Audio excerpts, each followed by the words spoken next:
Hi, and welcome to Haunted AF, the podcast of real ghost stories told by real people. We are your hosts. I'm Julie Fisk. And I'm Rebecca Black. And welcome to our final regular episode of 2024, because next week is going to be our Mistletoe and Mayhem episode. And then the week after that, it's our top 10 countdown on New Year's Eve. But actually, this isn't very normal. As you can tell, we are having to tape remotely because poor Rebecca is so sick right now. I'm on the mend, I will tell you that, but I do sound very nasally. So I apologize. I really don't think you sound that bad. You were warning me, but yeah, no. And you don't look bad. Somebody at work told you looked bad. So screw that. I hate it when people...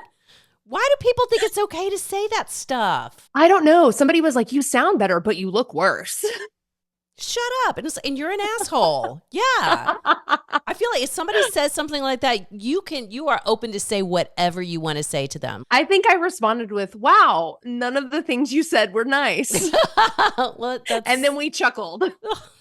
Well, that's very sweet of you. But yeah, you should, I don't know, key their car or something. No, I like to embrace the horror. But anyhow, sorry, back to our script here. We do have big needs from you guys. Yes, we need your help. We need your stories about the time that you completely blew it over the holidays. We've gotten exactly one story thus far. Don't get me wrong, it's a great story and it's awesome, but we actually need more than one. So please send those in. We also need your favorite stories of the past year for our top 10 countdown. Send all of those to hauntedafpodcast@gmail.com.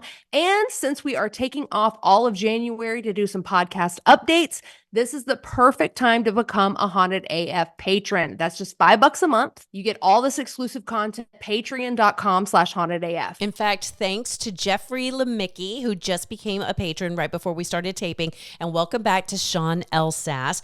Speaking of which, okay, we wanted to take a minute to send out love to everybody. Okay, we've been catching up with some of our longtime listeners and friends, and we know it's been a rough year for everybody. We spoke to Alan from Marmot Animation, who just had a birthday. Happy birthday, Alan. Yeah, but he also just lost his mother. So this is an especially hard time for him. We heard from our friend Sean Elsass, who has been in and out of the hospital most of the year. Same with our friend Alicia, who listens to every episode and comments on all of them. And we've had a tough year as well, with a lost job and some other BS on the table. So I just want you all to know how grateful we are for you. Working on this podcast brings joy every single week. Even just like cruising through our social media and seeing the comments that you guys leave makes our day. In fact, recently we noticed that one of our posts, this dancing Krampus video, has gotten so many thirsty comments.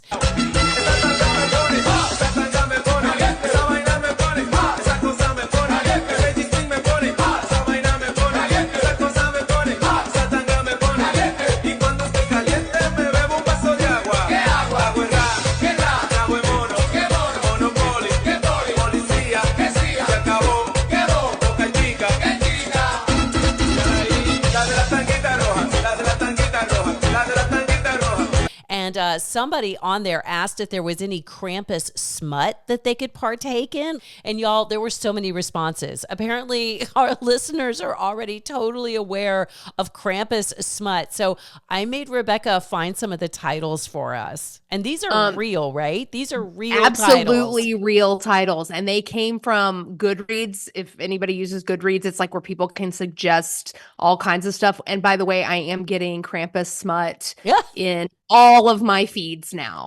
That's not even a joke. So titles that I found: Birched by Krampus, because he carries the birch stick, so I assume that's a whipping. Oh yeah. Kidnapped by Krampus, A Kiss from Krampus, An Erotic Christmas Tale. Ooh, he's got all those teeth and horns and stuff. And then this one might be my favorite: Krampus Snatch, A Naughty Girl Monster Romance. Oh, I kind of want. Which one are you reading, Julie? Krampus Snatch, obviously. I feel like you got to go with that one first. Got to go with that one. Okay, we'll post some links to those in the show notes. You know, that might be like the perfect white elephant party gift is some Krampus smut. Yes.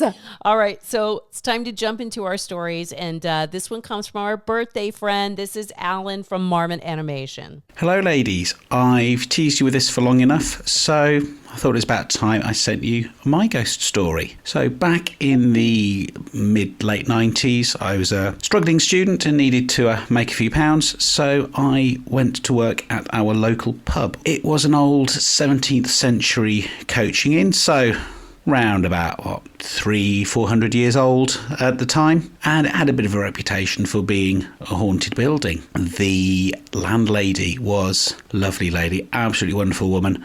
Absolutely no nonsense though. That said, she would not go down to the kitchen after the kitchen had closed up at night. So after about 9:30, 10 o'clock, forget it, she would not go down there. She said it terrified her, that there was just something down there that she hated. Now, this kitchen was at the end of a corridor stuck out at the back of the building. And one night they decided that they were going to send me down there. Fair enough, I said. So down we went. It was sort of Easterish time, so beginning to get a bit warm. And the building certainly wasn't cold, but there was one spot down that corridor that you walked from nice temperate warmness into freezing ice cold, and then 2 steps later you're out in the warm again. No windows by it, no fridges, freezers next door, just this spot of absolute iciness. But coming back the other way, absolutely nothing. So another night, I was on the closing crew. I say the closing crew, it was just me and the landlord. And in the bar, there was this big old bar stool. It was one of those ones that you always used to find. The same elderly gentleman would sit in it for most of the evening, although quite how he got up there, I'm not sure. It was quite tall. You know, the kind of gent will sit there and try and put the world to right over a half pint that he would manage to make last all night. But this thing was solid. It would take 2 hands on it and a good pull to get it moving. End of the night, it's about 11:30. We're closing up. The landlord had gone down to the cellar to clear out the barrels. It's just me in the bar. I'm round the other side on the bar side. And suddenly this stool starts moving completely of its own volition. Slid a good 2, maybe 3 feet out into the centre of the bar. Dang. And just stops.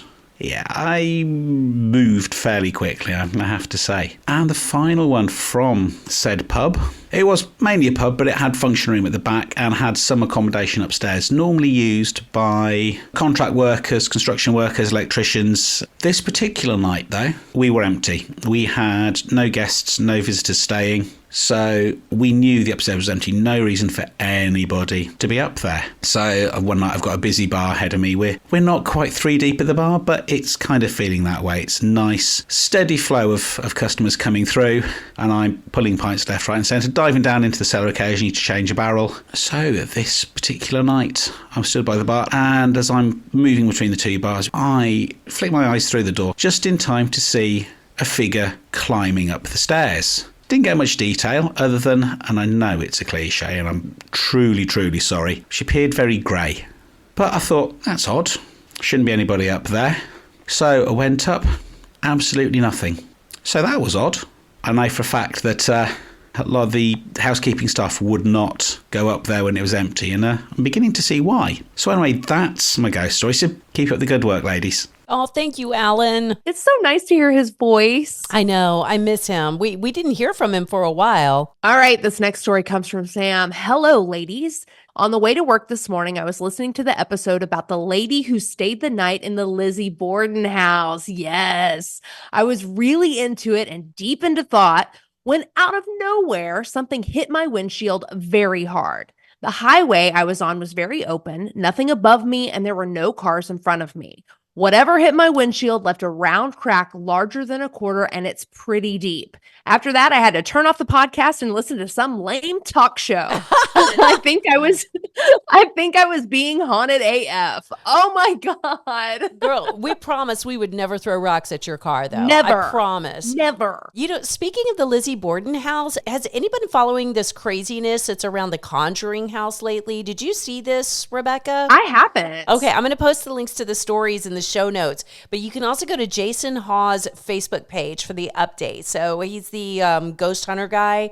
So apparently the same woman who owns it, her name is Jacqueline Nunez. She almost bought the Lizzie Borden house, but then she picked up the Conjuring house instead when it hit the market. So she just lost her license to run it as a business. She was kicking people out who were there to investigate it because, they rented out kind of like an Airbnb.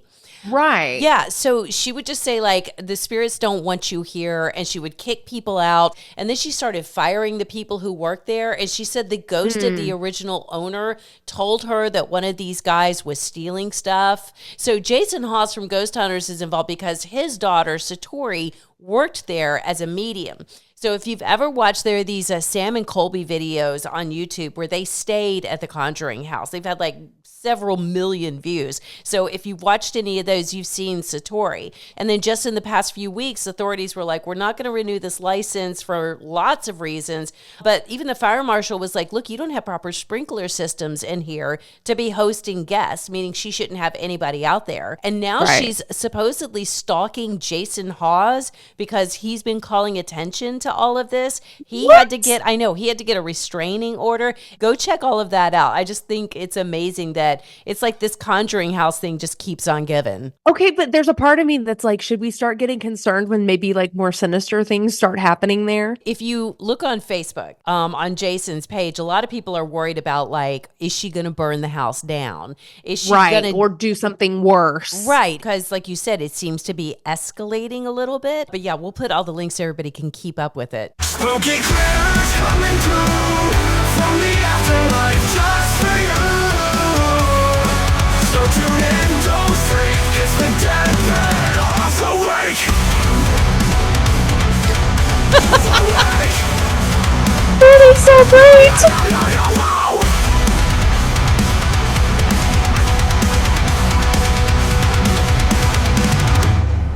I love it. Okay, here we go. Our dead pet of the week from Tracy. Our precious Penelope Ann, miniature dachshund. And no, I did not misread that. I know it's dachshund. My family says dachshund. Why? My granddad loves dachshunds. Yeah. And he had dachshunds his whole entire life. And when you read it out on paper, it looks like a dachshund. It does look like a dachshund. Yes, I've never heard anyone say it that way. Anyways, Miss Penelope Ann passed away a few months ago when she was just a month shy of her 15th birthday. Aww. She died on a Tuesday, and then Wednesday night, I went to bed while my husband was in the living room watching TV. We don't sleep in the same room anymore because of my snoring, but we have two-way radios in case of emergency. It's awesome. It's like walkie-talkies. That is pretty cool. I was lying in bed, scrolling TikTok, and I heard a dog barking. I thought it was on the video I was watching, but then it got louder, so I put my phone down. That's when I noticed it was on the two-way radio. Aww. I jumped out of bed and ran to my husband, and he was like, Penelope is on the radio. Aww. I guess she was telling us that she made it to heaven. It has not happened since. I've attached 2 pictures of our sweet girl. Love the podcast, Tracy. Thank you, Tracy. That's pretty amazing. I love it. I am jealous. Barks from beyond. So, okay, we've got a couple of updates from a few stories that we've had in the past. One of them is about the Kalita Humphreys Theater in Dallas. This is from I think season 1. So the Kalita Humphreys is the only theater that was designed by renowned architect Frank Lloyd Wright. So we've heard from actors who work there about the constant activity in that building. In fact, our friend Sean Giggy went out there and interviewed some people about it around Halloween last year. And while they were doing the interview, the lights started flickering. So it's awesome. Yeah. Well, it's thought that Frank Lloyd Wright, who died before the building was finished, was mad about some of the changes that were being made to his design. Now, a bond was recently passed that grants $9 million for repairs and upgrades to the Kalita Humphreys Theater. And we know how ghosts hate it when you start doing renovations, right? Oh, yeah. I'm like, this is going to stir up so much drama. Right. So hopefully we'll be getting some new stories from there. Also, we got an update on Robert's story about the little girls with pitch black teeth from last week. Yeah, this one just came in. One of our patrons, Casey DeCastro, said that in Japan, they used to blacken their teeth for centuries. It was like a beauty thing. It's called, let's see, let me bear with me. It's called ohaguro, and it was common amongst like wealthy and upper class women. Now, there's actually a demon attached to this called the ohaguro batari, which is usually seen late at night, and it's dressed in wedding clothes. It looks like a beautiful woman, and she calls out to single men, but once they get close enough to see her, she'll turn around and they find that her face is completely white and featureless, and that her mouth is filled with these sharp, pure black teeth. And then she screams at them. Yeah. And she screams at them until they run away. So the Ohaguro Batari, they really just want to scare dudes, which sounds very much like the little girls in Robert's story. Like, I want to do that in real life. I just want to yell at people and make them go away. Like, that's my hero. We can just like paint stuff on our teeth. Yes. It's funny. I actually like on YouTube, I found a couple of videos about women blackening out their teeth as kind of a tribute to this thing that women used to do in Japan. Okay, so our next story comes from Terry. Hi, ladies. I love the show, and I think you were asking for magical money stories recently. Oh, yeah, money glitches. I work as a housekeeper for about 15 to 20 homes at any given time. My clients are all wonderful, and I didn't think they had any problems with my work until I started finding dimes. It's not uncommon for a grandma to hide a dime under a trinket to check if you're dusting under it or just around it. It's a test. It's a test. So Terry goes on to say, that's no big deal. I do a good job, but I started finding dimes everywhere and at every client's house. Well, I was getting mad. If they don't like my work, they should say something. But then I remembered a story about angel dimes. It's believed that the deceased loved ones say hello by leaving a dime for you to find. I don't take the dimes, by the way. I think it's like finding a lucky penny on the street. So I always leave the dime where my client will find it or just hand it to them. I enjoy finding dimes, but honestly, I'm still hoping I'll find a winning lotto ticket. I don't need the big one, but a significant prize would be nice. Terry. Oh, Terry, I hope you get that lotto ticket. And it's funny, since Terry sent this in, and Terry provided a few pictures of these dimes that she keeps finding, but since she sent this in, she responded and was sending more pictures of dimes. And sometimes it's even like a stack of dimes. That's weird. It is weird. And Terry, no, I don't think it's just people testing you, though I do think some of that is the case.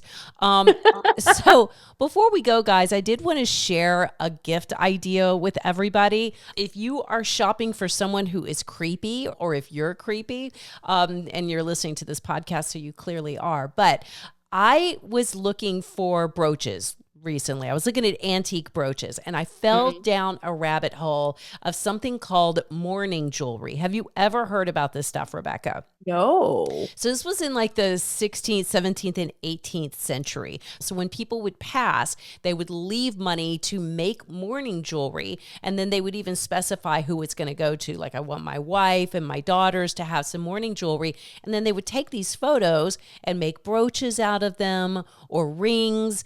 And it's amazing because you can buy this stuff.